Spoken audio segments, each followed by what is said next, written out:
નમસ્કાર સાથી મિત્રો,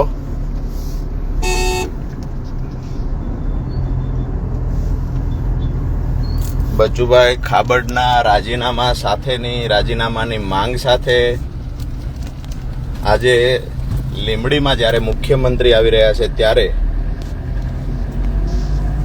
અમે ચોક્કસ એજન્ડાથી નહીં પરંતુ ગુજરાતના હિત માટે મુખ્યમંત્રીને શાંતિથી મળવા માટેના પ્રયત્ન કરવા જઈએ છીએ. મુખ્યમંત્રીને મળી ગુજરાતના હિત માટે બચુભાઈ ખાબડનું રાજીનામું લેવામાં આવે આ મુદ્દા પર રજૂઆત કરવા જઈએ છીએ. અમારી ટીમમાં અમારે વિક્રમ દાદા છે, વિક્રમ દાદાની સાથે ભરતભાઈ છે, અભિષેકભાઈ છે, કમલેશભાઈ, સતીશભાઈ, પીડી, દીપકભાઈ. અપેક્ષા રાખીએ છીએ કે જ્યારે ભ્રષ્ટાચાર કે કૌભાંડ થયું હોય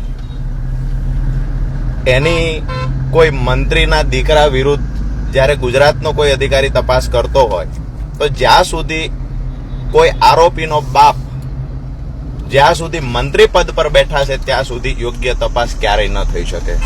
તો બચુભાઈ ખાબડનું રાજીનામું લેવામાં આવે. રજૂઆત કરવા જઈએ છીએ કે મંત્રીના દીકરા જ્યારે કરોડો રૂપિયાના કૌભાંડમાં પકડાયો હોય ત્યારે એનો બાપ જ્યાં સુધી મંત્રી હોય ત્યાં સુધી દીકરા પર કાર્યવાહી કેવી રીતે થાય? તો બચુ ખાબડના રાજીનામાની અમે મુખ્યમંત્રીને હાથ જોડી રજૂઆત કરવા જઈએ છીએ.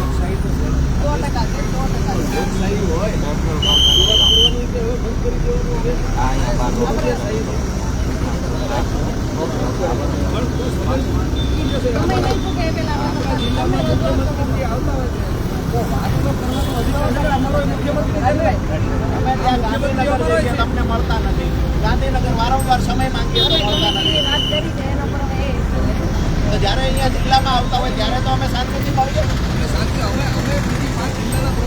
ખાબડના છોકરાઓના કારણે હજારો કરોડ રૂપિયાનું કૌભાંડ મનરેગામાં છે. સુરેન્દ્રનગર જિલ્લામાં ચોટીલાના પીપરાળીમાં 12 આરોપી પકડાયા.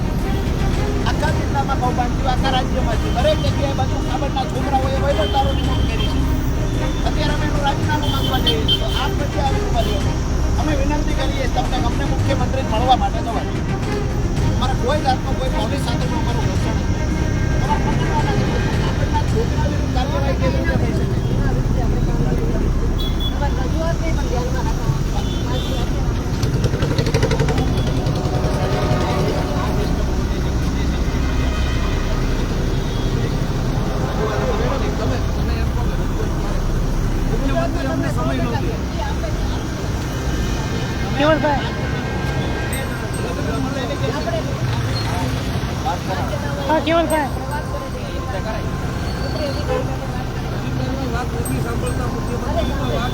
લોકશાહી હવે આપણે વાત કરી રહ્યા છીએ. આપણી પ્રણાલી છે લોકશાહીની. આપણે લોકશાહી હવે વાત કરવી છે. મુખ્યમંત્રીની વાત રાજુભાઈ બધા પોસ્ટાઓ તમે જે 5 જણા કહે એમને આપણે અમે તો સહયોગ કરતા વાત બધી બરાબર છે પણ આ જે સિસ્ટમ છે ને આ ખોટી વાત છે.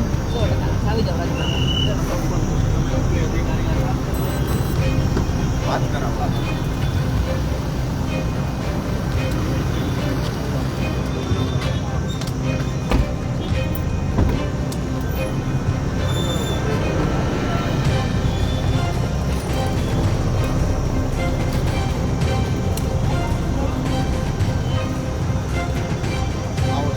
કેવલભાઈ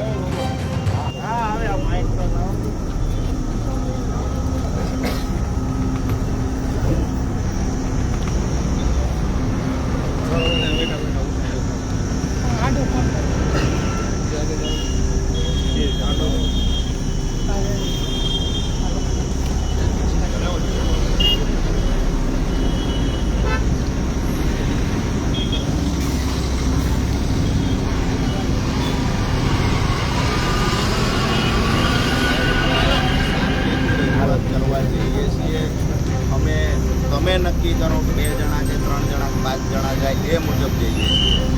જ્યારે કોઈ મંત્રીના દીકરાઓ પર આવડા મોટા આરોપ હોય, કોઈનો પણ બાપ મંત્રી હોય એના છોકરા વિરુદ્ધ ગુજરાતમાં કોણ તપાસ કરે છે? ત્યાં સુધી મંત્રી પદ ચાલુ હોય. અમે વિનંતી કરીએ છીએ, સહયોગ કરવા તૈયાર છીએ, પણ બચુ ખાબડના રાજીનામાની માંગને લઈને આજે મુખ્યમંત્રીને અમે શાંતિથી મળવાના છે. અમારી પાસે કોઈ જાતનો કોઈ અમારા વાવટા નથી ખરકાવવા, કોઈ હલ્લાબોલ નથી કરવો, કાંઈ જ નથી.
રાજુભાઈએ કરી, પણ આજે અહીંયા અમને ગેબનસા પીરે વઢવાણથી મુખ્યમંત્રી જ્યારે આવે છે તો મુખ્યમંત્રી એટલે ગુજરાતના મુખ્યમંત્રી છે, અમારા પણ મુખ્યમંત્રી છે. અને અમે લોકો જાગૃત નાગરિક તરીકે એ લીંબડી જ્યારે આપણા જિલ્લામાં આવતા હોય, અમને તો સમય આપતા નથી ત્યાં, પણ આપણા જિલ્લામાં આવતા હોય ત્યારે એ રજૂઆત સાંભળવા આવી રહ્યા છે. તો આ દેશમાં લોકશાહી પ્રવર્તે છે કે નહીં, પહેલો પ્રશ્ન તો એ છે કે શાંતિથી રજૂઆત પણ ન કરી શકાય, ખાલી હાથે જાઓ અને યોગ્ય વાત કરો. એક મંત્રી છે તમારી કેબિનેટમાં છે, એના સંતાનો વિરુદ્ધ મોટો આક્ષેપ છે, 71 કરોડનું કૌભાંડ પકડાનું છે અને એમ કહેવાય છે કે આખા રાજ્યમાં વ્યાપી છે આ કૌભાંડ. તો કમિટી નીમવી જોઈએ અને કમિટી નીમી નિષ્પક્ષ જાંચ કરવાની હોય તો ચાલુ મંત્રીના સંતાનો ઉપર નિષ્પક્ષ જાંચ થઈ શકે. તો નૈતિકતાના ધોરણે સૌથી પહેલા તો બચુભાઈ નું રાજીનામું મુખ્યમંત્રીએ લઈ લેવું જોઈએ. ને માત્ર એટલી જ એ સદબુદ્ધિ દેવા માટે થઈ અને મુખ્યમંત્રી શ્રીને કહેવા જઈએ છે. એ કહેવા માટે પણ જો રોકટોક થતી હોય તો મને સંદેહ થાય છે કે આપણે શું લોકશાહીમાં આજે જીવી રહ્યા છીએ કે લોકશાહીની બહાર નીકળી ગયા, સન્મુખ હથિયારશાહીમાં આવી ગયા છીએ. લોકો અને ગરીબોનું રસોડું બંધ ન થાય એના માટે થઈ અને મનરેગા યોજનાની શરૂઆત કરવામાં આવેલી. આજે મનરેગા યોજના જે પંચાયત વિભાગમાં આવે છે, જે પંચાયત વિભાગમાં મંત્રી તરીકે બચુભાઈ ખાબડ જવાબદારી નિભાવે છે, જેના પદ પર બચુભાઈ ખાબડ બેઠા છે, એના જ વિભાગમાં જે રાજ્ય સરકારની તિજોરીની ચાવી પંચાયત વિભાગમાં જેટલી પણ ગ્રાન્ટ છે, જેટલી પણ રકમ પડી છે, એની તિજોરીની ચાવી બચુભાઈ ખાબડને મંત્રી તરીકે આપવામાં આવી છે. ત્યારે બચુભાઈ ખાબડ પોતાના પરિવારના લોકોની મારફતે આ તિજોરી લૂંટાવી રહ્યા છે. માત્ર દેવગઢ બારિયા અને આજુબાજુના 1-2 તાલુકાઓમાંથી અત્યારે 71 કરોડ રૂપિયાનું કૌભાંડ સામે આવ્યું છે, જેમાં મંત્રીના બંને દીકરાઓની ધરપકડ થઈ છે. અમે માનીએ છીએ, જ્યાં સુધી અમને માહિતી મળી છે ત્યાં સુધી આદિવાસી પટ્ટાના તમામ તાલુકાઓની અંદર બચુભાઈ ખાબડના છોકરાઓના વહીવટદારો નિમેલા છે. તમામ તાલુકાઓની અંદર કૌભાંડ આચરવામાં આવ્યું છે છેલ્લા 5 વર્ષમાં. સુરેન્દ્રનગર જિલ્લામાં પણ મનરેગા કૌભાંડ મારફતે શૌચાલય કૌભાંડ થયું, રોડ રસ્તાના કૌભાંડ થયા, તળાવોના કૌભાંડ થયા. છેલ્લે પીપરાળીમાં 2 દિવસ પહેલા 12 આરોપીની ધરપકડ કરવામાં આવી. એટલે કે રાજ્યવ્યાપી આ કૌભાંડ છે. જ્યારે જો આની ચોક્કસથી તપાસ થાય તો હજારો કરોડ રૂપિયાનું આ કૌભાંડ બહાર આવી શકે એવું છે. પરંતુ તંત્ર દ્વારા આ કૌભાંડને છુપાવવા, ઢાંકવાના પ્રયત્ન થાય છે. બચુ ખાબડના બંને દીકરાઓ ઉપર આક્ષેપ છે કરોડો રૂપિયાના કૌભાંડનો, છતાંય હજી બચુ ખાબડનું રાજીનામું લેવામાં આવ્યું નથી. ત્યારે આજે અમે જ્યારે ગાંધીનગર વારંવાર સમય માંગવા છતાં અમને મુખ્યમંત્રી દ્વારા કાર્યાલયથી સમય આપવામાં આવતો નથી, અમને મુખ્યમંત્રી મળતા નથી.